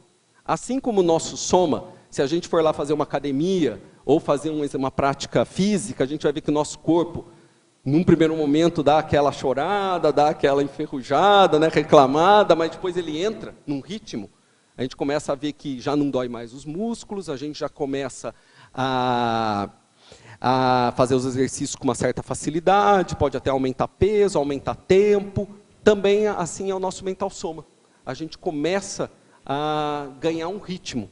Então, o que antes demorava para a gente ler, a gente demorava 1 hora para ler 20 páginas de um livro, agora a gente lê em 15 minutos. Entende? Então, esse é o ritmo mental somático. Esse ritmo mental somático não se ganha, se conquista. Então, isso que é importante. A gente tem que conquistar ele pouco a pouco, mas ele vai ganhando corpo, né? Ele vai ganhando ritmo. Francisco, você falou que 53% é relacionado ao soma, né? Eu estava pensando Pelo menos. Estava pensando o quanto o parapsiquismo se torna uma vantagem, né? Porque você, por exemplo, as experiências projetivas, a questão da sinalética, do parapsiquismo, nesses momentos que você está, né, no transporte, no cuidado da casa, do soma, né, se projetando, né? Então, o quanto isso é benéfico. E daí eu queria ali na última linha da primeira página, da página 12, não sei se você já falou sobre a anti-autovitimização e sobre a compreensão dos gargalos evolutivos. Tá. Aqui, tá na ordem aqui da fatologia, a gente vai colocando aqui os fatos relacionados aí à rotina, né? Daí eu coloco vários fatos nosográficos em relação à rotina. Então, vou ler alguns deles, né? O sedentarismo, o hedonismo, o ansiosismo, o workaholismo, a normose, as fantasias dispersivas, que é a própria dispersão, a ociosidade improdutiva, a procrastinação estagnadora, os vícios gerando as rotinopatias, que são aí as patologias da rotina, autodestrutivas, a autoexposição exagerada do diário aberto nas redes sociais, gerando assédio, as automimeses dispensáveis, os hábitos anacrônicos e as negligências holossomáticas. Então, tudo isso são coisas que a gente pode estar percebendo na nossa rotina em diversos graus, baixo, alto, cada um vai fazer as suas avaliações. Mas o mais importante quando a gente avalia isso é não ir para a autovitimização. É a gente ver aquilo como um dado. Até lá, acho que no paradoxo, eu coloco que é o paradoxo de aceitar-se para mudar. Então, a gente primeiro tem que se aceitar. Aceitar o que está acontecendo conosco. Olha, eu tenho esse traço. Mas não se vitimizar com aquilo. Falar assim, olha, posso mudar, tenho os recursos, posso desenvolver os atributos para fazer essa mudança, para melhorar esse traço aqui, melhorar esse aspecto da minha vida, da minha rotina. Então, por isso que a anti-autovitimização é muito importante. Mesmo que na hora que a gente faça a técnica, a gente vê ali um bicho cabeludo, né? Uma coisa feia. Fala, olha só quanto tempo desperdiçado. Mas a gente sai dessa. E isso tem a ver com o seguinte, que é a compreensão dos gargalos evolutivos e das crises de crescimento. Que às vezes é isso que a gente está precisando. A gente está precisando visualizar aquele problema para poder superar e ir para o próximo passo. O próximo passo, o próximo patamar, está lá esperando a gente. É que nem uma escada, né? A gente tem que dar o próximo passo. Então, a gente tem que identificar. Eu vejo assim, é impossível a gente pensar em evolução sem a gente ver alguma coisa que a gente precisa mudar. Senão, todo mundo estava pronto, não precisava ter nem a teoria da evolução, né? Já estava todo mundo perfeito. Então, a gente está tendo constantemente que nos melhorar, nos aprimorar. Então, por isso que é a anti-autovitimização. É saber que isso é uma crise de crescimento. A gente não ir para a dramatização dos fatos. E o que é a normose? A normose é um conceito aí da psicologia, principalmente social. Eu trouxe até aqui algumas anotações para ajudar. Então, a normose, ela é caracterizada, foi um estudo feito por alguns psicólogos e antropólogos, que foram o brasileiro Roberto Crema e os franceses Jean-Yves Leloup e o Pierre Weil, que também é brasileiro, ou pelo menos morou muito tempo no Brasil. São hábitos ou fatos considerados normais pelo consenso social e que, na realidade, são patológicos. E que está todo mundo vendo aquilo como um normal, né? Eu estava até na Epígrafe vendo alguns livros lá hoje, eu vi um livro ali sobre a insensibilidade social. Então, vamos lá, o que pode ser isso, a normose, né? Vamos dar só um exemplo para ilustrar. Então, a gente está andando na rua, principalmente quem mora em uma cidade grande, né? E tem uma pessoa ali, uma pessoa sem teto, dormindo na rua, muitas vezes com uma criança, e a gente passa por ele, às vezes até passando mesmo, né? Pula as pernas, e está normal, não sabe se aquela pessoa está viva, morta, drogada, simplesmente virou normal, virou uma paisagem ali, né? Mas não é normal, é totalmente o retrato escancarado de uma sociedade patológica. Então, esse estudo da normose que esses psicólogos fizeram é justamente para alertar sobre essa insensibilidade do que, na verdade, não é normal. São coisas que teriam que estar sendo estudadas, trabalhadas, para fazer um processo de mudança. Mas a gente pode trazer isso para o nosso contexto também, pessoal, para a nossa pesquisa. Coisas que a gente pode achar normal no nosso comportamento e que, diante aí da perspectiva do paradigma consciencial, dos conhecimentos que a gente já adquiriu, aquilo não é mais normal. A gente já teria que estar superando aquilo que tem a ver com os hábitos anacrônicos, né? Aquilo já é anacrônico, não é mais normal para a gente, para o nosso estágio evolutivo ou para a nossa condição atual. Aquilo a gente não pode ver mais como normal. A gente teria aí a nossa responsabilidade íntima de estar modificando aquilo. Por isso eu coloquei essa questão da normose aí no estudo da rotina. Quer perguntar? Já passou? Então vamos voltar aqui agora uma pergunta de uma teletertuliana de Criciúma, Santa Catarina. Professor Francisco, como fazer para criar o hábito da anotação diária?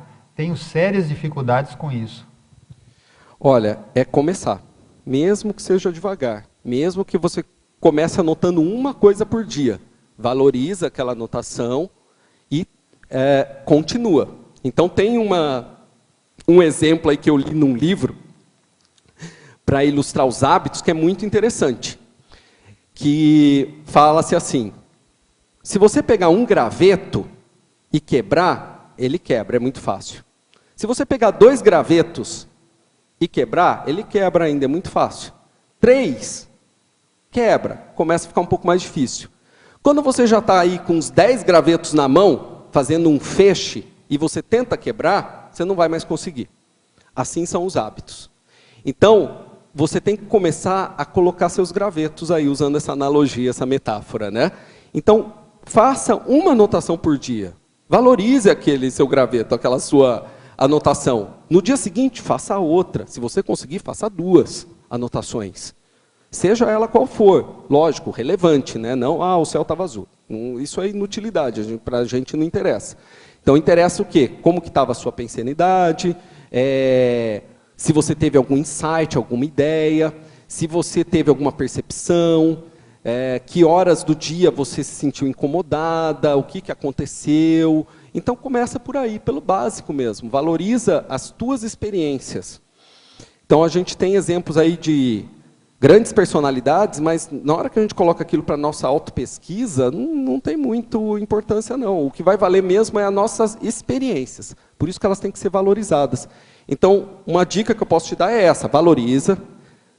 Com certeza você vai fazer uma anotação por dia, depois passe para 2, depois passe para 3. Você vai ver que 1 hora isso se torna um hábito.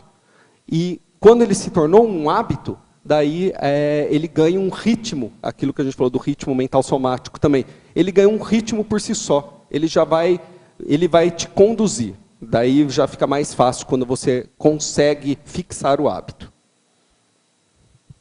Agora um teletertuliano de São Paulo, ele pergunta, em Pensenologia, página 12, 3ª linha. Gostaria que relacionasse os ócio-pensenes com o tema do verbete.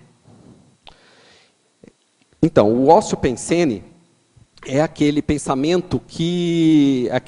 pensamento relacionado ao sentimento e a uma energia de ociosidade, ou seja, de não ação. Lógico, todo mundo precisa descansar e cada um vai fazer suas avaliações. Mas muitas vezes, aquela não ação, aquele pensamento pasmado, né? Aquele pensamento de preguiça, vai colocar a gente numa subcondição do que a gente poderia estar fazendo naquele momento. Então, ele nos segura. Então, o ócio pensene, aqui eu trago essa questão do ócio pensene, que é justamente o contrário que o verbete está propondo, que são os cronopensenes, né, que começa ali, o autodiscernimento, os cronopensenes e a cronopensenidade. São os pensamentos, sentimentos e as energias envolvidas no tempo.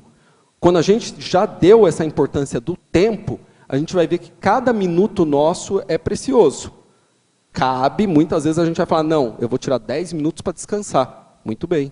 Vou tirar 10 minutos para ficar ali sentado na grama contemplando o sol. Aquilo pode trazer um ganho muito grande para a pessoa vai avaliar isso. Mas, se a pessoa está ali com um monte de tarefa para fazer, e tarefa eu estou falando não profissional, nem doméstica, isso é o básico, isso aí todo mundo tem que fazer. Tarefas eu estou falando da nossa ProEx, da nossa programação existencial. E a pessoa não faz, os ósseo-pensenes engoliram ela. Ela está aí jogando vida fora, jogando tempo fora. Então, por isso que eu trouxe essa questão da ósseo-pensenidade relacionada ao tema do verbete. Agora que ele pergunta, você já falou, mas pode falar rapidamente, ele está perguntando para você falar a respeito do caderno de bolso de registros. O caderno de bolso é o que eu uso mais, que eu acho bem eficiente, aquele que cabe no bolso mesmo, ou no bolso da calça, ou no bolso da camisa, para as mulheres na bolsa. Então ele é bem prático, porque ele cabe em qualquer lugar. Lógico, a gente tem que ter uma caneta ou um lápis junto, e a gente faz ali qualquer anotação. Eu busco fazer anotações sintéticas nesse caderno, ou seja, não vou escrever um artigo ali no caderno de bolso. O caderno de bolso serve como se fosse lembretes. Usando aí a técnica conscienciológica da escrita, né, ele é a palavra-chave, a palavra síntese. Daquela palavra a gente desenvolve um parágrafo inteiro, mas aquela palavra é a chave para a gente lembrar o que a gente pensenizou naquele momento. Então eu acho muito útil o caderno de bolso. Agora, em Fatologia, página 12, sexta linha. O que vem a ser o cálculo do dia típico pessoal? Então, o cálculo do dia típico pessoal é a técnica, na verdade, da rotinometria. Para a gente entender melhor isso, a gente tem que ler lá a argumentologia, que vai falar a metodologia. Isso que vai fazer o cálculo, que é a gente medir o tempo de cada atividade diária, numa semana típica. Não é para fazer isso para o resto da vida, que seria improdutivo. Mas a proposta aqui da técnica é a gente fazer isso durante uma semana, para a gente ver onde nós gastamos nosso tempo, ou melhor, onde nós usamos nosso tempo. Então a gente vai ver que a gente vai gastar nosso tempo em porcentagens, que são essas categorias que vêm a seguir na argumentologia, né? Eu vou ler algumas delas só para ilustrar. Alimentação, assistencialidade, convívio, energia, esporte, estudo consciencial, estudo convencional, fisiologia, passatempos, projeção consciente, repouso, trabalho doméstico, trabalho profissional, transportes e voluntariado. Eu acabei lendo todas. E pode ter outras ainda. Mas isso são categorias, são grupos. Então, por exemplo, café da manhã está em alimentação, almoço está em alimentação, um petisco, eu saí lá para ir na lanchonete comer um petisco, uma coxinha, o que for, vai estar em alimentação. Tudo você vai computar aí. E você vai somar e depois dividir por 7, que são 7 dias da semana. Com isso, você vai ter uma porcentagem, que é, novamente mostrando o gráfico, você vai conseguir gerar um gráfico desse tipo, para saber quantos % da sua vida você gasta com alimentação, quantos % com necessidades fisiológicas, sono, etc. Todos esses itens da categoria. E isso é o dia típico consciencial. E o mais importante do dia típico é você depois se perguntar quanto do tempo do seu dia típico está envolvido diretamente na realização da sua auto-proex. Essa aí é uma das principais reflexões a serem feitas. Quanto do seu tempo está diretamente ligado à interassistencialidade? Então, a gente vai ver que, infelizmente, na maior parte dos casos, é uma porcentagem bem pouca. Ainda em Fatologia, página 12, terceira linha de baixo para cima. Poderia comentar as automimeses dispensáveis? Sim. As automimeses dispensáveis, elas são semelhantes aos hábitos anacrônicos, aquele que não tem mais sentido a gente continuar com aquele hábito. Então, vou usar novamente aí meus exemplos. Automimese dispensável. Eu tenho sempre tive desde criança, e com certeza aí do meu passadão aí de outras vidas, a tendência do temperamento artístico. Então, tenho, até na minha profissão, eu sou arquiteto, eu tenho uma tendência à questão da arte, né?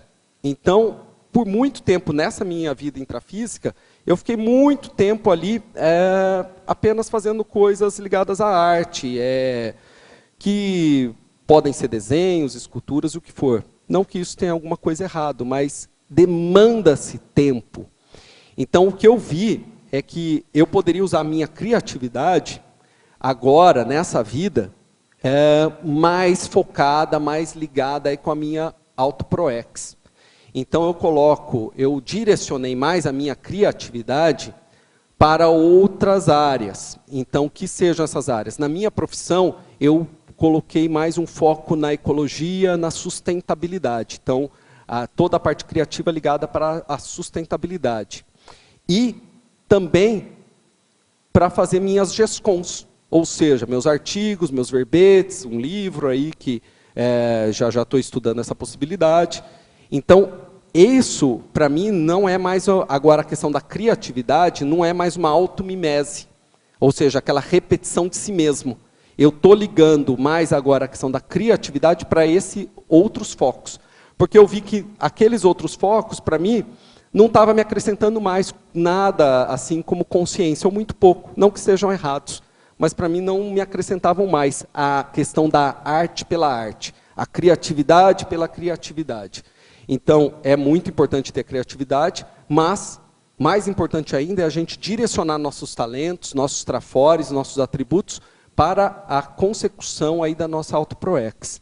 Então, é por isso que eu chamei a atenção aí, porque isso também vai refletir no nosso cotidiano, como a gente usa o tempo. Não tem jeito. A nossa AutoProEx se realiza no cotidiano. Não tem nenhum outro lugar que ela se realiza.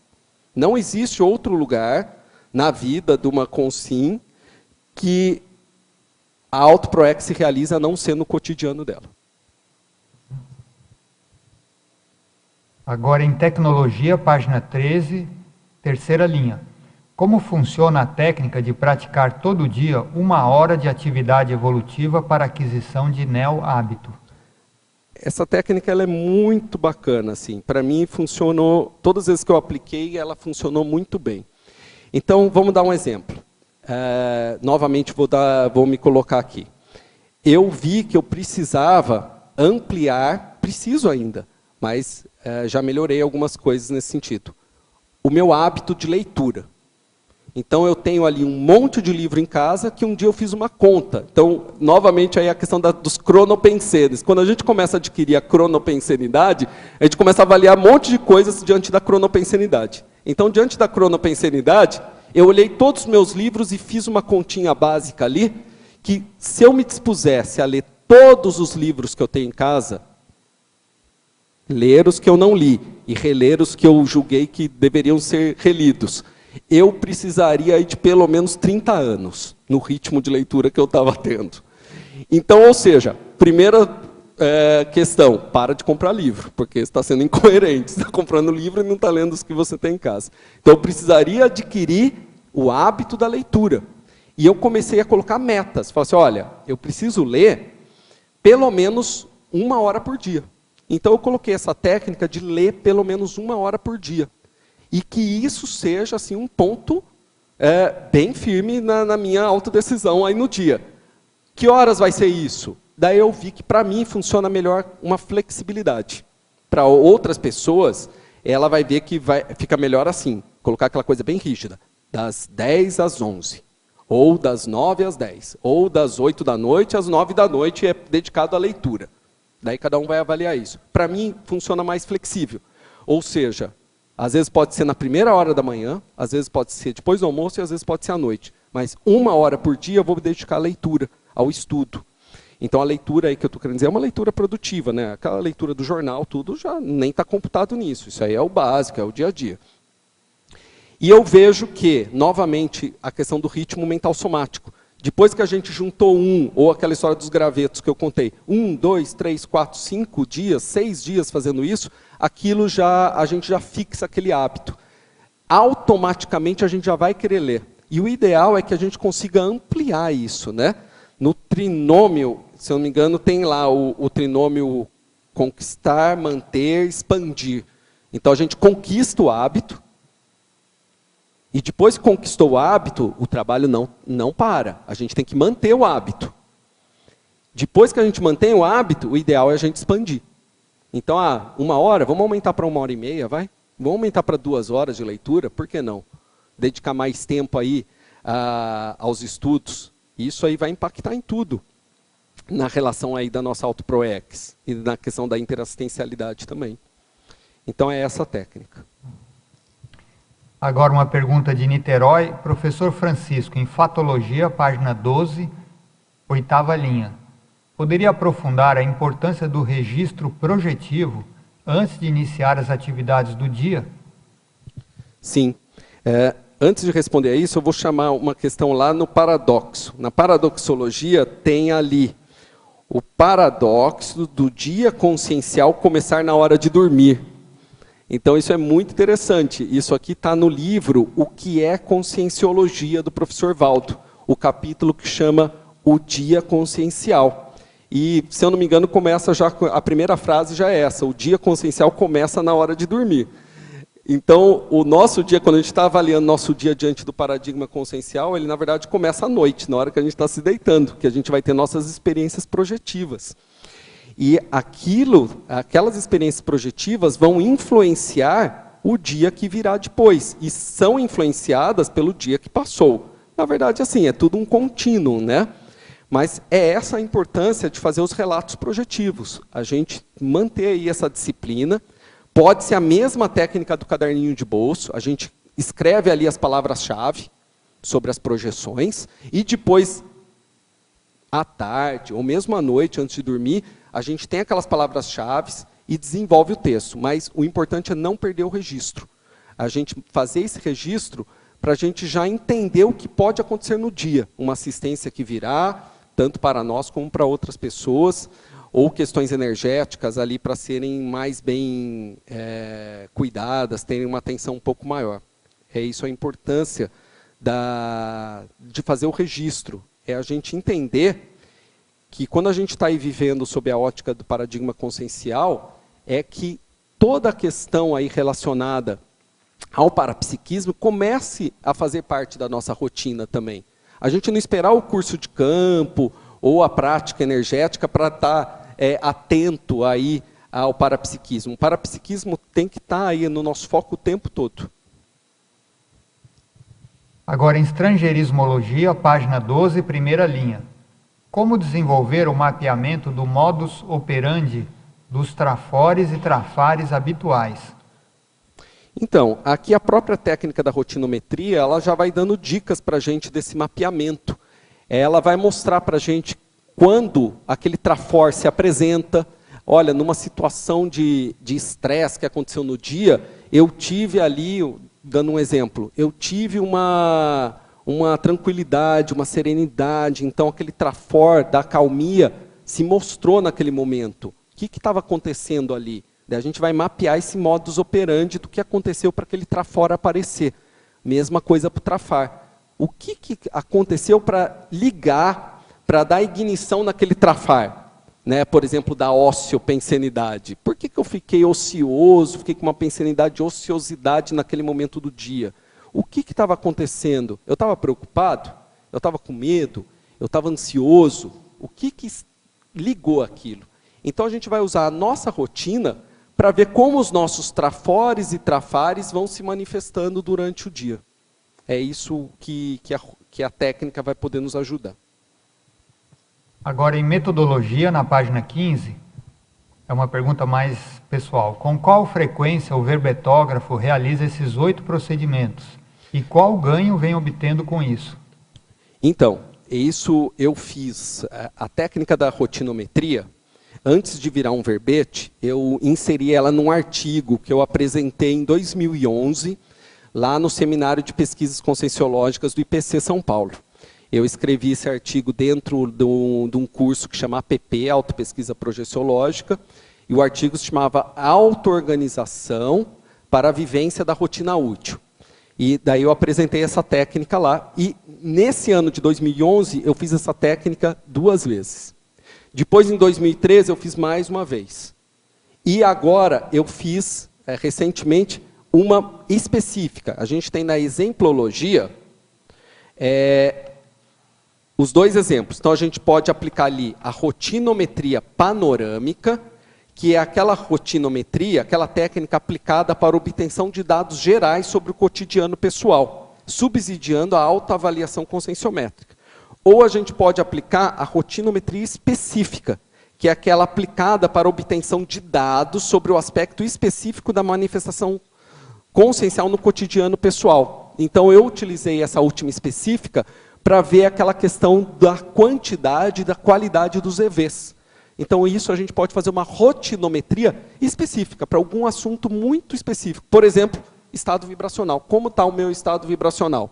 A gente mapear aí durante uma semana como que está nosso estado vibracional. Quantas vezes a gente fez, como fez. Então, essa é a que eu fiz recente. Mas é isso, eu não apliquei muitas vezes a técnica não, mas as poucas vezes que eu apliquei a técnica me deu dados aí muito interessantes para ver o que podia melhorar e o que estava indo bem. Agora, um teletertuliano de São Paulo, ele pergunta em Paradoxologia, página 14, segunda linha. Poderia explicitar o paradoxo de aceitar-se para promover as reciclagens pessoais? A gente já falou um pouco sobre isso. É muito mais fácil a gente aceitar que a gente tem um trafar, aceitar que a gente tem um traço aí que precisa ser melhorado, assumir mesmo para nós mesmos, ao invés de ficar naquele período de negação, sem cair na auto-vitimização, para a gente poder fazer a viragem, né? O processo de superação daquilo, de reciclagem. Então, é quase impossível a gente fazer uma reciclagem sem realmente se assumir com aquele traço, se aceitar. Então, aí é uma aceitação, não no sentido, não é uma aceitação comodista, né? De induzir um comodismo. Aquela coisa, síndrome de Gabriela, né? Que foi até defendido um verbete também. Sempre, eu nasci assim, sou sempre assim, você sempre assim. Não é a síndrome de Gabriela. É uma aceitação que sou assim, tenho esse traço e posso melhorar. Essa é a aceitação. Uma pergunta aqui, você também já respondeu, mas vamos lá. Em Metodologia, página 15, item 5, análise. Gostaria que comentasse mais sobre as análises, sugerindo formas para realizar e exemplos específicos de avaliações quantitativas e qualitativas. Então, a análise é o que eu falei, são os dados qualitativos da rotina. Então, a gente vai ter os dados quantitativos do dia, quantas horas eu fiz isso, quantos minutos eu me envolvi nesse tipo de atividade, e a gente vai também ter dados qualitativos, ou seja, como estava a minha pensenidade no meu trabalho hoje. Então, a gente vai fazer relações com as quantitativas. A melhor maneira que eu faço, que eu encontrei, é fazer a quantitativa em forma de gráfico, em forma bem assim matemática mesmo, e as qualitativas, ou seja, subjetivas, que são as percepções, parapercepções, insights, pensenes do dia, eu faço em forma de listas, de lembretes, e depois eu faço relação. É a maneira que eu faço. Agora, exemplos, a gente pode ter muitos, né? Esse, por exemplo, do trabalho. A minha pensenidade hoje no meu trabalho foi assim, mais ligada a uma pensenidade interassistencial. Então, eu estava hoje no meu dia lá de trabalho com as pessoas que eu trabalhei, que eu atuei hoje, numa pensenidade aí de assistência mútua ali. Foi muito bom, muito positivo. Então, a gente vai anotar isso. E depois vai ver se isso é frequente na nossa rotina ou se aquilo foi um caso específico, aconteceu por algum motivo. E se aconteceu por algum motivo, que motivo foi? Tinha uma pessoa lá diferente. Quem era aquela pessoa? Como que eu penso sobre ela, né? Então é isso, cada pessoa vai ter que ir aí fazer essa tessitura, ela vai ter que ver a sua realidade, o seu contexto para poder fazer essas análises. Eu gosto de fazer essa análise qualitativa separada da quantitativa, daí eu vou relacionando. Vou ter mais uma pergunta aqui, mas acho que não é necessário, é sobre de novo a semana das 7 segundas-feiras. Como você já falou 2 vezes, acho que não é necessário responder de novo. Vão ser 7 vezes segundas-feiras. Agora aqui, uma coisa que eu achei interessante aqui na efeitologia, o segundo efeito, você coloca o efeito transformador do ato de registrar as auto-observações. Você poderia comentar? Muito bom, professor Amin. Porque assim, foi uma surpresa, na verdade uma grata surpresa, quando eu fiz essa técnica de anotação do dia, eu comecei a perceber um efeito, que foi esse, o efeito transformador do ato de registrar. Que a gente começa a anotar nosso dia e dá uma vontade de mudar na hora. Então, eu fiquei ali, vou usar meu caso de novo de exemplo, dispersão. Fiquei 15 minutos, 20 minutos, meia hora de dispersão na internet. Eu vou ter que anotar aquilo. Ó, eu vou chamar uma frase ali, ler uma frase no final da argumentologia. A frase começa: honestidade. A técnica da rotinometria resultará esclarecedora e útil para o autodiagnóstico se for realizada sem maquiagens, ao modo de fotografia sem retoques de Photoshop. Então a gente vai ter que escrever isso, a gente não vai precisar apresentar para ninguém. Eu estou aqui apresentando algumas coisas da minha realidade, mas a gente, quando está fazendo a rotinometria, a gente tem que apresentar para nós mesmos, né? Então a gente vai ter que escrever sobre aquilo. Opa, fiquei meia hora bobeando aqui sem fazer nada, passeando na internet. Vou ter que escrever isso aqui no meu caderninho.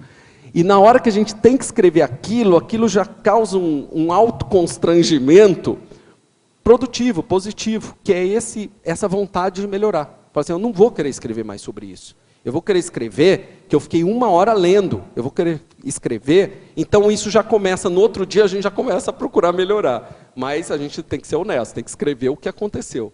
Mas isso foi assim, uma das gratas surpresas aplicando a técnica, que o próprio ato de observar e ter que registrar aquilo nos dá um autoencantoamento ali de mudança, da gente querer melhorar aquela realidade, aquela rotina. Eu também achei muito boa a frase enfática. Também se podia comentar essa questão aí da importância de manter o megafoco proexológico, né? A importância da rotina na Proex, né? Então, novamente, né? Eu vou até pegar aqui o manual da Proex e ler aqui uma frase. Então, manual da Proex, página 20, a frase enfática. A Proex é realizada em todos os minutos da existência, como resultado das pequenas grandes coisas. Então é isso, a Proex, lógico, a gente vai ter momentos aí na nossa vida grandiosos, que a gente conseguiu uma conquista muito grande, e tudo bem, isso vai acontecer. Mas, na realidade, é nessas pequenas coisas do cotidiano que a gente está realizando a Proex. Por isso que é importante aí essa autolucidez e essa autocoerência na rotina. E para a gente manter aí esse mega foco na nossa Proex, é sempre bom a gente fazer essa avaliação da nossa rotina, como que está a nossa rotina. A nossa rotina está expressando quem realmente queremos ser? Se está, tudo bem. Pode melhorar? Ótimo, vamos ver o que dá para melhorar. Agora, se não está, então aí a pessoa, a consciência, vai ter que fazer os processos de mudanças, se o megafoco dela é um megafoco proexológico. Bem, então nós agradecemos aqui ao professor Francisco pelo seu verbete, esperamos os próximos, né? Obrigado. E agradecemos aqui a participação dos tertulianos, dos teletertulianos, de todo o apoio aqui da equipe, e passamos aqui para os nossos avisos e recados. Obrigado. As pontuações da tertúlia de hoje são 12 assinaturas no livro de presença, 15 perguntas presenciais e 18 perguntas respondidas online. Hoje nós temos 3 recados. A Valdirene com Acoplamentarium, Cleverson com Segundo Encontro Internacional da Paz e o Júlio com Simpósio de Parapedagogia.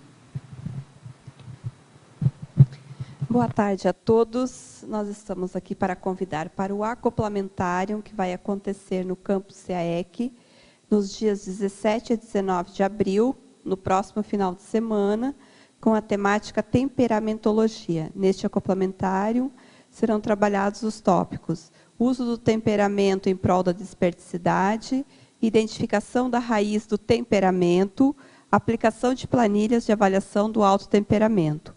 Os EPICONs Flávio Bononato, Mabel Teles e Eliane Stedley. Neste acoplamentário, os voluntários do CAEC têm preço especial. Então, os interessados podem procurar a recepção do CAEC para fazerem as suas inscrições ou mais informações através do telefone 45 3525-2652. Obrigada.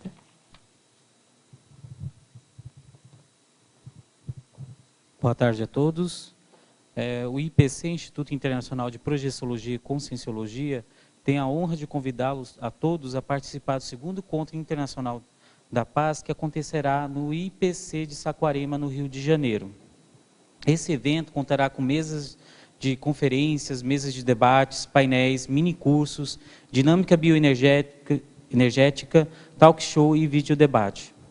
E também teremos uma apresentação de uma mesa de pesquisa sobre o tema Interação, Pacifismologia e Enciclopediologia, da Enciclopédia do Século das Luzes à Enciclopédia do Século da Lucidez, com a pesquisadora Eliana Manfroy. Informações pelo telefone 21, Código do Rio de Janeiro, 3153-7574, ou por Foz do Iguaçu, Código 45, 2102-1448, ou pelo e-mail, o site, quer dizer, www.ipc.org. Muito obrigado.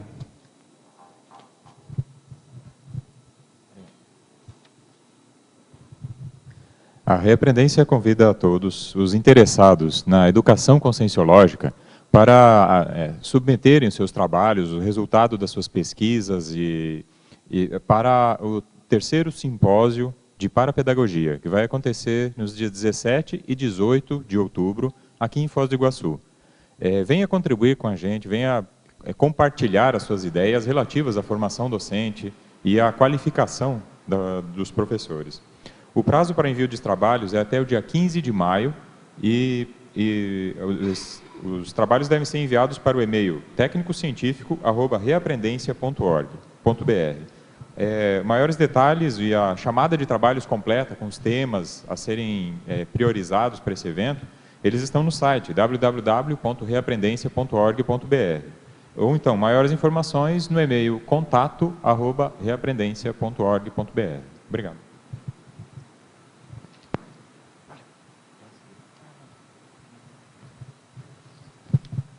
Para amanhã, teremos o verbete Catálise da Projetabilidade, especialidade Projeciologia, e o verbetógrafo Marcelo Silva. Obrigado e boa tarde a todos.